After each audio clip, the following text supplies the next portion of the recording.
Mesdames, Messieurs les conseillers, Monsieur le ministre de l'Économie, du Plan et de la Coopération, Monsieur le ministre du Travail, du Dialogue social, des organisations professionnelles et des relations avec les institutions, Monsieur le Président de l'Intercommission, Monsieur le rapporteur, Mesdames, Messieurs de l'administration, Mesdames, Messieurs, sans oublier évidemment nos secrétaires de séance, Monsieur le ministre, au nom de l'ensemble des membres du Conseil économique, social et environnemental, nous vous souhaitons la bienvenue dans notre institution. Nous tenons à vous remercier pour avoir répondu à notre invitation, malgré votre calendrier que nous savons tous chargé. Être en charge de notre économie n'est pas une petite affaire. La séance plénière de ce jour, Mesdames, Messieurs, appelle l'examen et l'adoption de l'affaire 2019-01 relative au projet d'avis portant sur le thème « Quelle politique pour une plus grande compétitivité du secteur privé national et une mobilisation des ressources intérieures indispensables à la transformation structurelle de l'économie, le tout dans un cadre de libre-échange ». Ce projet d'avis a été préparé par l'intercommission composée des 3 commissions suivantes. La commission économie, finances, commerce et de la conjoncture, la commission du développement industriel, de l'énergie et des technologies et la commission du genre, de l'équité et de la bonne gouvernance. Ce travail est le fruit d'un riche processus participatif et inclusif qui s'est déroulé avant mon arrivée. L'intercommission a auditionné 17 structures, dont des directions du ministère de l'Économie, du Plan et de la Coopération. C'est le lieu de remercier toutes les structures partenaires qui se sont prêtées à cet exercice.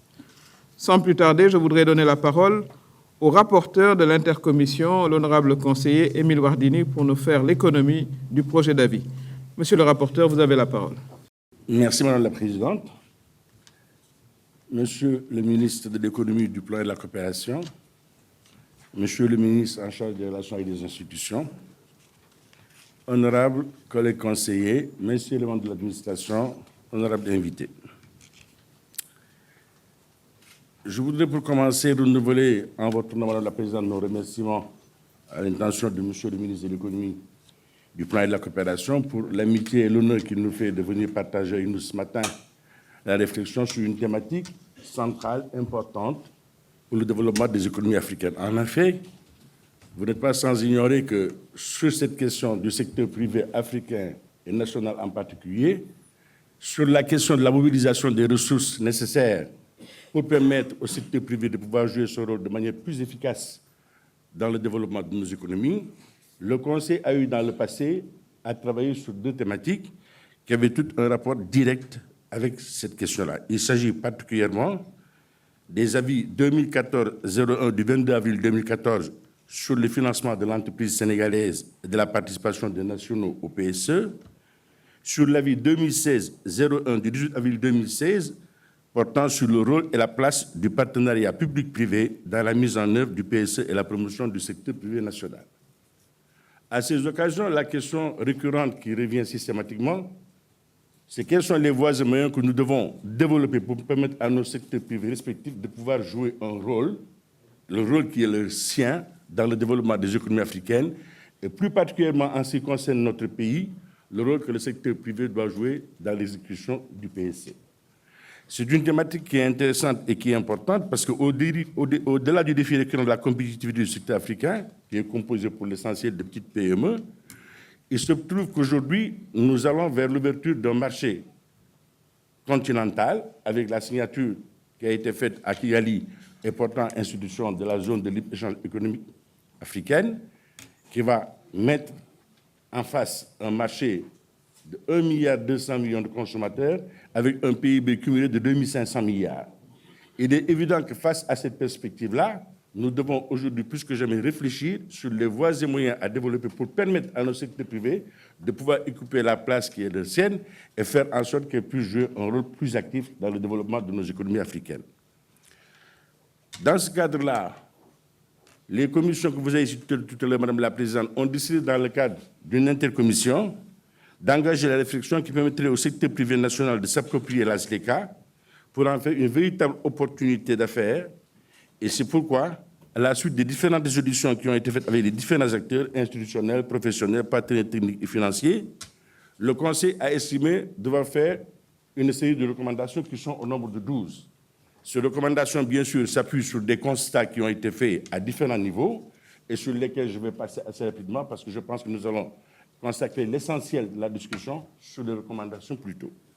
Au titre des constats, il y en a ceux qui tiennent à l'environnement économique des affaires qui est marqué au niveau international, régional et sous-régional par les bonnes performances des continents industrialisés et émergents, Amérique, Europe et Asie, le début de la mise en œuvre des aspirations de l'Union africaine pour le devenir du continent décliné à travers l'agenda 2063 et la volonté affirmée de la Banque africaine de développement d'accompagner cette transformation, l'ouverture du marché qui est imposée par le contexte de libre-échange, les perspectives d'une intégration éventuelle du Maroc dans la CEDEAO, un système de passation des marchés au niveau communautaire qui définit la notion d'entreprise communautaire comme l'entreprise dont le siège social est situé dans un État membre de l'UEMOA.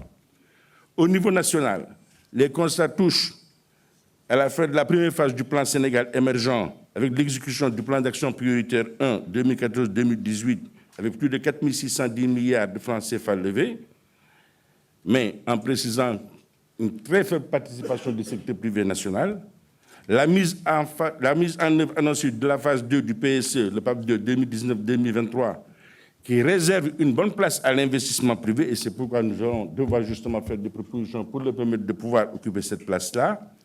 L'ouverture du secteur de la distribution à de grands groupes internationaux comme Auchan et prochainement Carrefour, l'exécution de la première phase du PREAC, couvrant la période 2014-2017, qui a enregistré des avancées notoires dans les classements d'attractivité du Sénégal.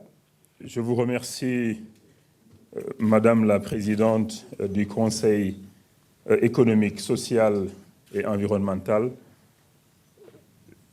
Je voudrais dire, Madame la Présidente, que nous avons bien noté donc, les recommandations et les mesures donc, préconisées par les honorables conseillers. Et ces mesures, en fait, et ces recommandations viennent à point nommé.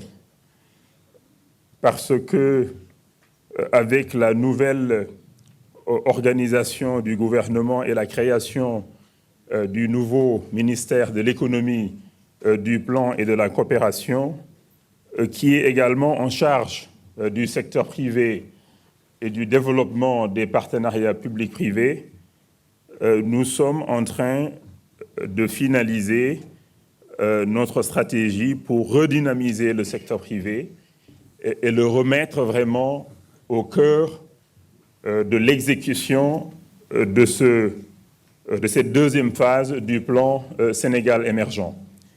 Si vous permettez, Madame la Présidente, je voudrais d'abord faire des remarques que j'avais déjà préparées et également me mettre bien sûr à la disposition de tous les honorables conseillers pour des questions et des précisions supplémentaires.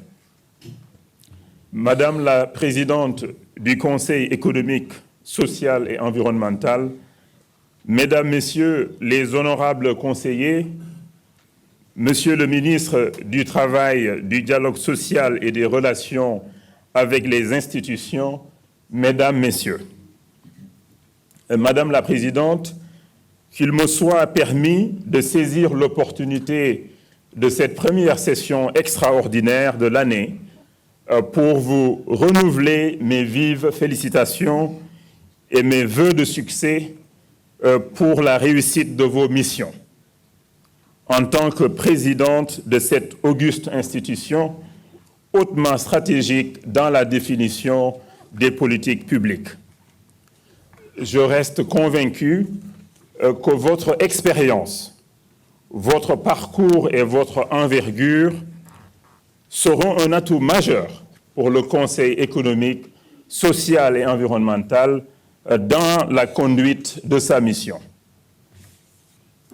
Madame la Présidente, Mesdames, Messieurs les honorables conseillers, l'honneur me revient ce matin de m'adresser à cette auguste institution pour émettre des observations et commentaires sur un projet d'avis portant sur le thème, je cite, « Quelle politique pour une grande compétitivité du secteur privé national et une mobilisation des ressources intérieures indispensables à la transformation structurelle de l'économie dans un contexte de libre-échange continental. »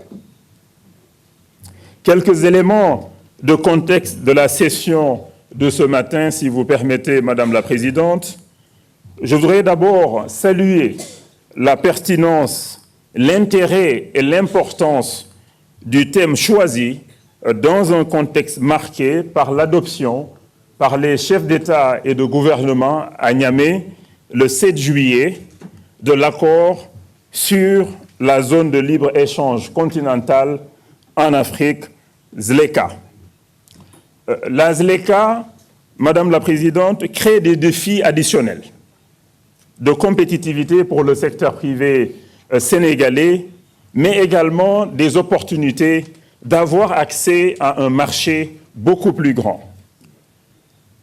Profiter de cette situation pour réaliser des économies d'échelle pouvant nous permettre de moderniser et de transformer nos outils industriels et d'attaquer donc des marchés dans d'autres continents et augmenter significativement l'activité économique intérieure.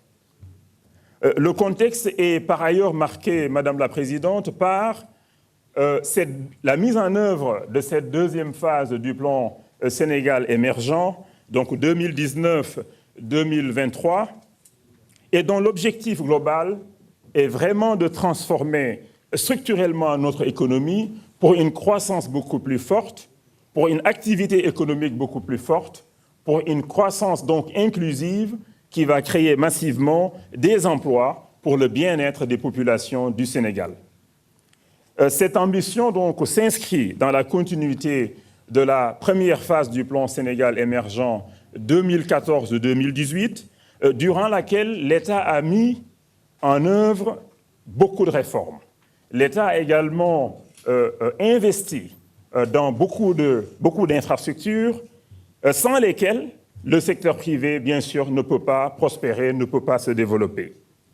Le dernier élément de contexte que je voudrais évoquer, Madame la Présidente, est l'évolution des agrégats de la balance des paiements que vous avez relevé fort pertinemment en termes de dépendance structurelle sur l'extérieur. Cette situation nous appelle à porter plus d'attention à la structure du secteur réel de notre économie et à recourir davantage à des politiques de substitution donc de l'importation et de booster également nos exportations. Si nous voulons réaliser l'ambition de transformation structurelle de notre économie dans ce contexte de la ZLECA, en termes de points additionnels de croissance durable, d'emplois, d'opportunités d'affaires pour les petites et moyennes entreprises, nous devons nous employer à construire un secteur privé fort, compétitif, mieux préparé et suffisamment outillé pour produire des champions nationaux prêts à aller à l'assaut des marchés extérieurs. La création du ministère de l'économie, du plan et de la coopération est une réponse à ce nouveau contexte et traduit une volonté de promouvoir le secteur privé national et d'en faire le fer de lance de notre émergence, conformément à la vision de son Excellence, M. Macky Sall, président de la République. Dans ce contexte, quelle stratégie donc pour construire un secteur privé fort, compétitif, conquérant du marché offert par la ZLECA? Madame la Présidente, évoquant la question de la compétitivité du secteur privé national, le Conseil économique, social et environnemental a rappelé dans son rapport les facteurs déterminants de celle-ci et les contraintes entravant son développement. sans revenir sur cette analyse qui est largement partagée, je voudrais juste rassurer les honorables conseillers sur le fait que le Sénégal réunit plusieurs conditions favorables pour son développement, pour le développement du secteur privé. Premièrement, c'est bien sûr la stabilité sur le plan politique, avec un état de droit. Sur le plan économique également, avec un doing business amélioré, même si certes il y a encore beaucoup à faire. Je voudrais, Madame la Présidente, rappeler que durant ces dernières années, la compétitivité économique du pays s'est renforcée, notamment grâce à des investissements publics et des réformes, comme je l'ai dit tantôt. En effet, pendant la première phase, le gouvernement a réalisé des investissements colossaux en recourant bien sûr à l'endettement. Mais un endettement de qualité qui a permis donc d'augmenter notre croissance économique et de la hisser à peu près à un niveau moyen de plus de 6%. Il y a également une amélioration de notre doing business. Cependant, il est crucial maintenant que durant cette deuxième phase du plan Sénégal émergent, que le secteur privé, en particulier le secteur privé sénégalais, porte les investissements et s'attaque aux marchés extérieurs. En effet, le renforcement de la compétitivité et l'accélération de la dynamique de transformation structurelle de l'économie ne peuvent se réaliser sans une augmentation de la productivité de l'économie, mais également sans augmentation et diversification de nos exportations.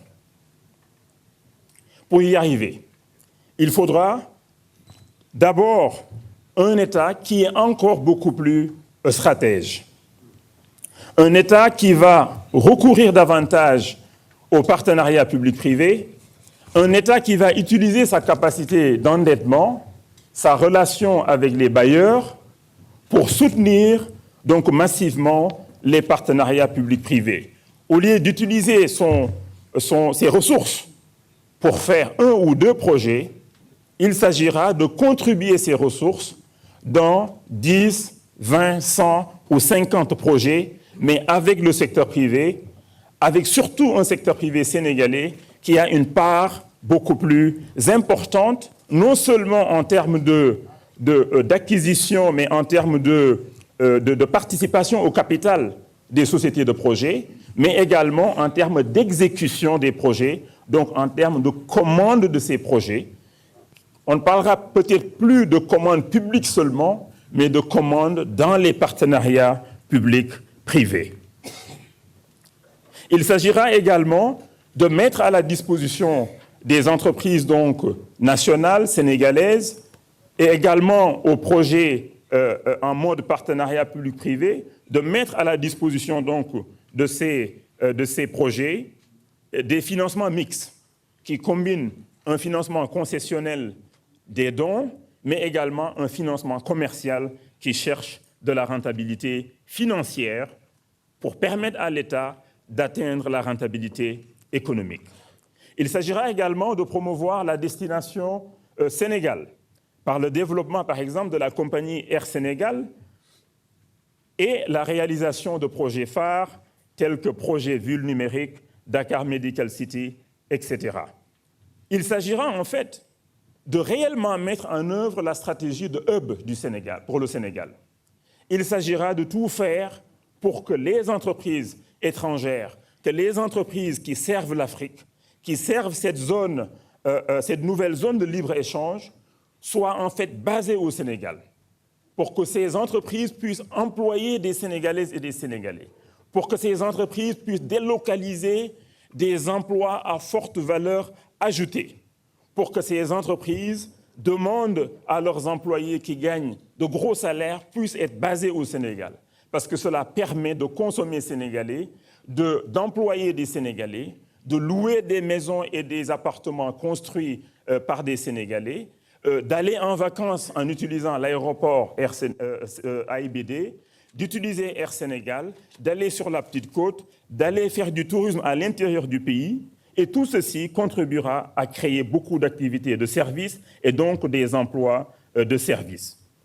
Il s'agira également de développer des zones économiques spéciales. Nous en avons déjà, mais il nous en faut un peu plus en attendant qu'on ait une situation où on n'a plus besoin d'avoir des zones économiques spéciales avec un régime spécial, mais en attendant que tout le pays soit en fait en mode régime spécial. C'est ça l'objectif vraiment ultime pour que dans le doing business, quel que soit où on est au Sénégal, dans une zone ou à l'extérieur de la zone, qu'on ait toutes les conditions d'infrastructure, toutes les incitations, tout le cadre pour pouvoir prospérer. Je voudrais également, Madame la Présidente, souligner l'importance de créer des universités d'excellence pour pouvoir exporter des services à forte valeur ajoutée. Il s'agira également de renforcer les lycées professionnels. Il s'agira également de se concentrer sur la formation professionnelle, parce que si l'activité économique augmente grâce à l'exportation, grâce à la zone de libre-échange continentale africaine, grâce peut-être à plus de consommation intérieure, même s'il faut aussi promouvoir l'épargne intérieure, il nous faut des hommes et des femmes formés, parce qu'autrement, les entreprises seront obligées d'importer des emplois. Il nous faudra également, Madame la Présidente, d'ailleurs vous l'avez souligné, un État réformateur. Il faut que l'État, l'administration se réforme davantage. Nous avons déjà beaucoup fait avec les réformes du business, le PREAC 1 avec l'APIX. Nous sommes en train de mettre en œuvre les réformes du Compact with Africa avec le gouvernement allemand. Nous avons eu une simplification de certaines procédures administratives. Nous avons lancé la modernisation de l'administration. D'ailleurs, il y a une réunion importante à Diamniadio aujourd'hui, présidée par son Excellence, Monsieur le Président de la République et pratiquement tous les cadres de l'administration. Il nous faudra également renforcer la digitalisation de toutes les procédures, mais il nous faudra surtout de simplifier davantage notre régime fiscal, notre système fiscal.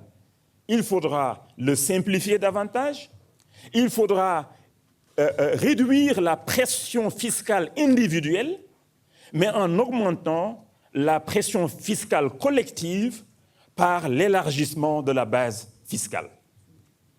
Et ça, tout le monde est d'accord qu'on ne pourra pas faire l'économie d'une nouvelle réforme fiscale.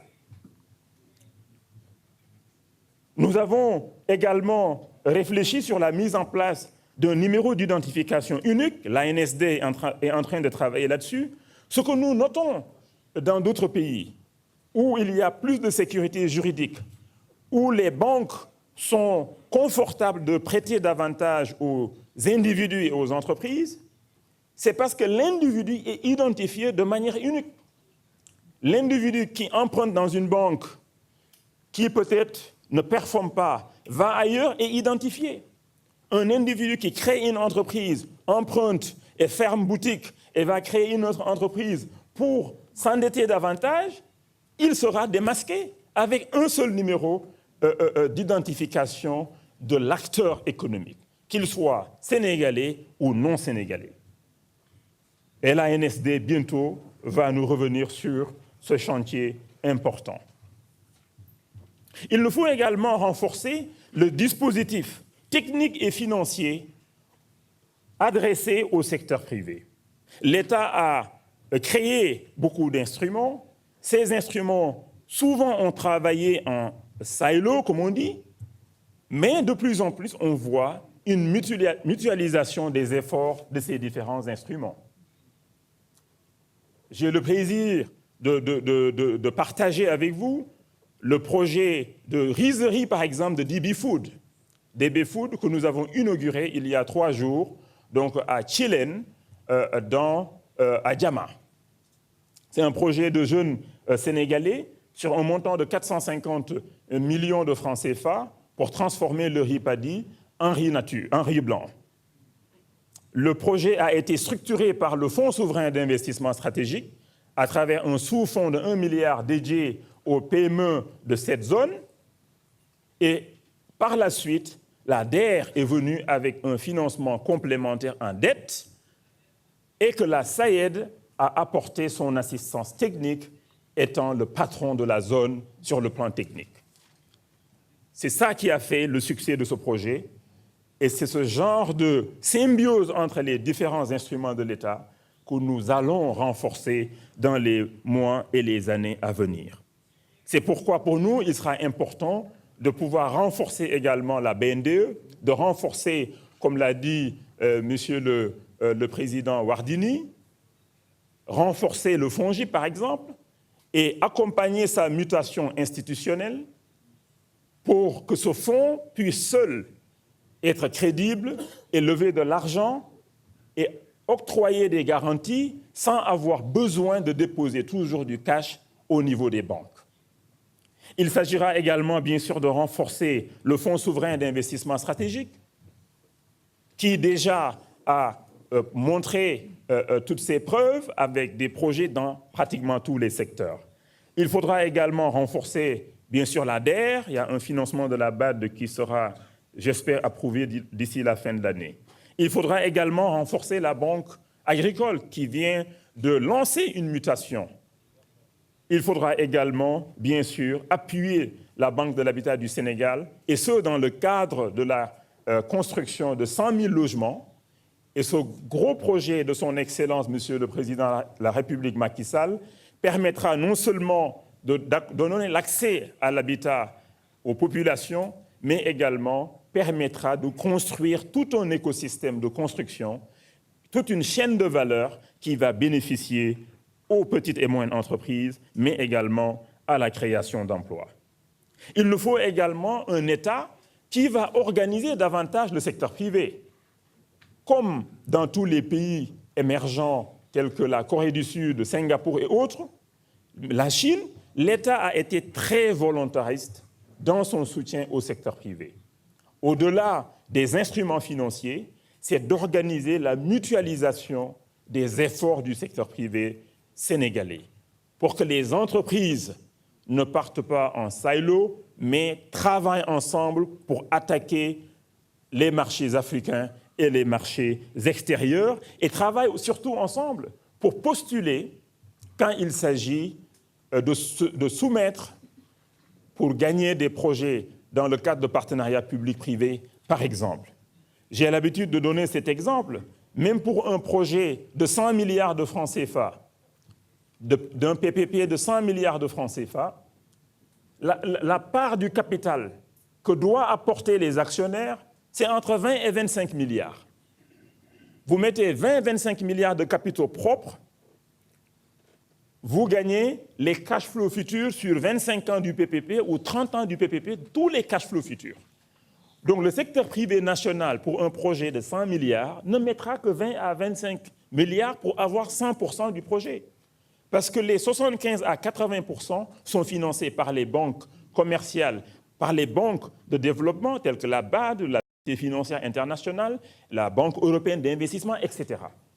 Pour nous, donc, il est extrêmement important que notre secteur privé sénégalais, comme défini par Monsieur le Président de la Commission, donc 51% des capitaux détenus par des citoyens de nationalité de l'Union, que ces hommes et ces femmes puissent contribuer les 20 à 25 milliards pour contrôler 100% de ce projet.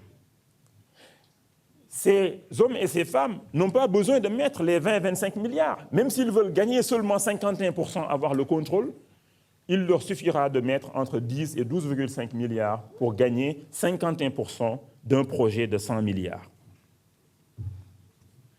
Et il est important dans ce cas pour nous d'aider donc le secteur privé national à participer à ces projets stratégiques, mais également dans le secteur minier à exercer l'option que le code minier prévoit, d'acquérir 25% du capital des sociétés minières en contribuant à la valeur du projet, à la valeur des actions du projet.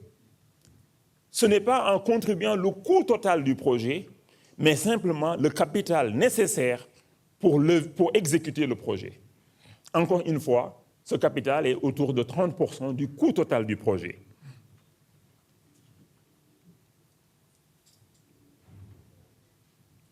Ce que nous voulons également, c'est d'aider donc le secteur privé national à saisir, à gagner plus de parts dans l'exécution également de tous les projets pétroliers et gaziers, comme le prévoit la loi sur le contenu local.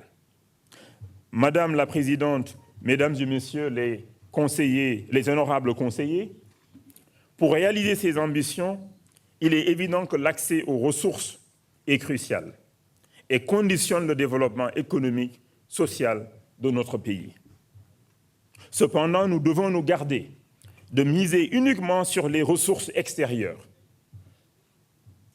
parce que c'est risqué de dépendre toujours de l'extérieur pour le financement de son développement, parce que également ces ressources extérieures sont en général financées en devises étrangères, alors que les cash flows, les revenus générés dans ce pays sont en francs CFA, excepté le secteur minier, le secteur du pétrole et éventuellement les secteurs qui exportent.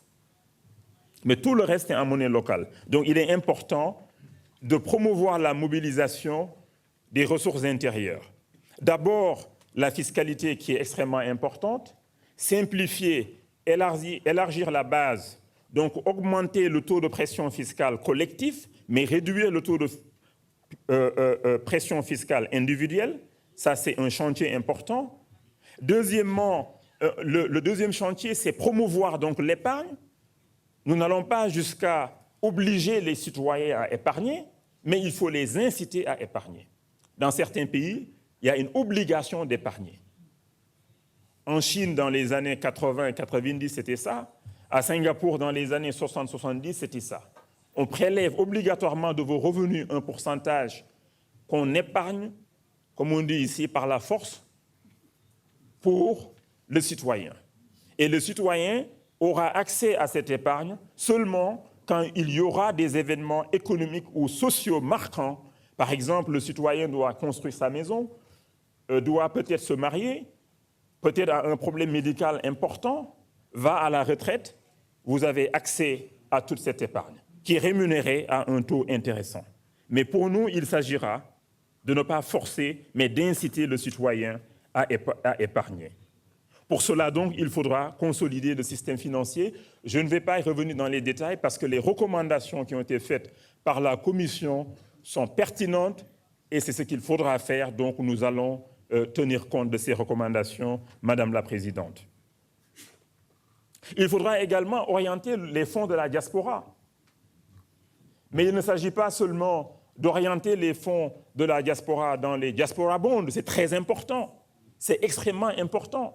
Mais il faut qu'on organise la diaspora pour qu'elle puisse accéder aux capitaux propres des projets et des entreprises. La prise de participation, c'est ça qui est extrêmement important.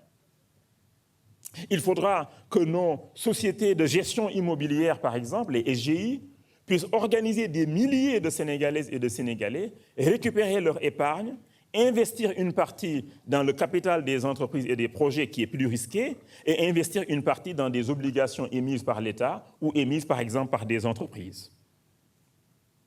Et d'où la nécessité de créer des véhicules de mobilisation de l'épargne populaire qui va être investie dans les projets PPP.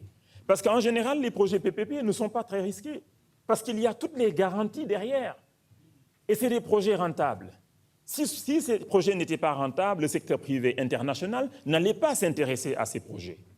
Donc il est important que chaque projet PPP, que la part nationale, qu'elle soit issue de l'épargne populaire, qu'elle soit issue des hommes d'affaires, il faut que cette épargne nationale soit canalisée vers la participation dans ces projets PPP.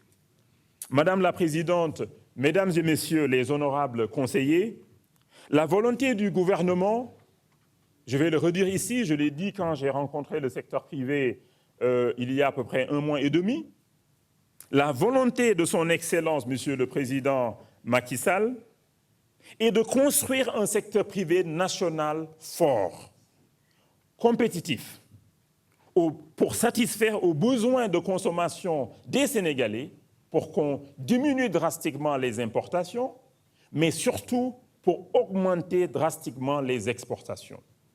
Vu la croissance démographique, même si on devait satisfaire à toute la demande intérieure, l'activité économique qui en découlerait ne serait pas suffisant pour absorber tous les demandeurs d'emploi. D'où la nécessité d'orienter notre économie vers plus d'exports. Plus d'exports nécessite plus de compétitivité de notre économie, de nos entreprises. Nécessite réduction des coûts des facteurs de production.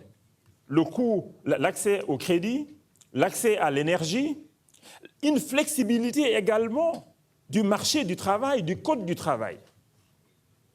Et je crois que les réformes avec le Compact for Africa avec les Allemands, en fait, essaient de travailler donc avec l'État pour qu'on réforme le code du travail. Je suis heureux que mon collègue ministre également en charge du travail soit à mes côtés.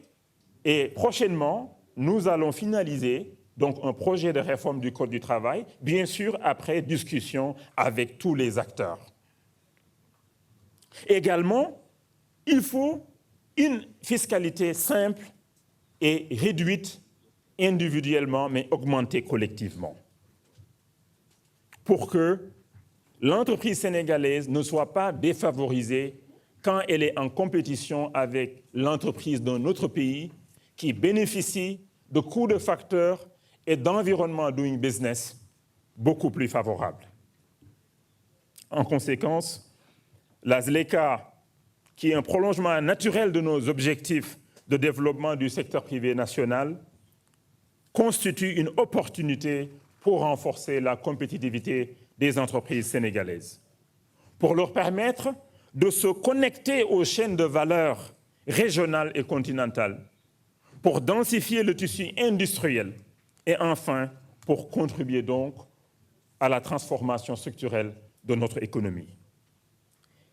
Les mesures, en fait, pour tirer profit de la ZLECA ont été largement débattues dans le passé et Monsieur le Président de Commission est revenu également sur ces mesures, donc je ne vais pas le répéter, mais simplement prendre le ownership de ces mesures et travailler avec le reste du gouvernement donc pour les mettre en œuvre. Madame la Présidente, je voudrais, pour terminer, réitérer mes félicitations donc à vous, mais à tous les honorables conseillers également, pour la richesse et la pertinence du thème de la présente session. Je reste à votre disposition ainsi que l'ensemble de mes services pour approfondir toute question dont la compétence relève donc du ministère de l'économie, du plan et de la coopération. Je voudrais le rappeler, ce ministère est également en charge du développement du secteur privé et du développement des partenariats publics-privés. Je vous remercie de votre aimable attention. Je vous remercie, Monsieur le ministre, pour avoir partagé avec nous de manière très